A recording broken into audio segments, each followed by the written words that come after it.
Et de la droite des Républicains, on ne parvient toujours pas à s'entendre. Seulement 4 députés ont voté l'une ou l'autre des 2 censures déposées ce matin.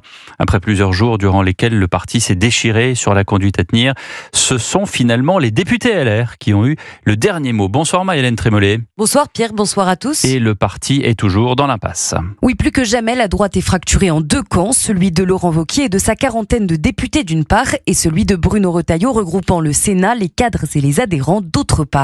Malgré la non-censure de la quasi-totalité des élus LR ce matin, le président du parti maintient sa condamnation de la suspension de la réforme des retraites annoncée par le gouvernement. Conséquence, les électeurs de droite se plaignent aujourd'hui d'une absence de cap. Dans les boucles internes qu'Europe 1 a pu consulter, on craint une débâcle. Nos adhérents déchirent leurs cartes, ils se sentent trahis, déplore un responsable local, photo à l'appui. Il faut dire que consulté en début de semaine sur la question de la participation au gouvernement, pas moins de 74% des encartés LR se sont prononcés contre cette participation, actant une volonté de rupture avec le gouvernement de Sébastien Lecornu, ce qui n'a pas empêché les 6 nouveaux ministres LR d'intégrer l'équipe gouvernementale.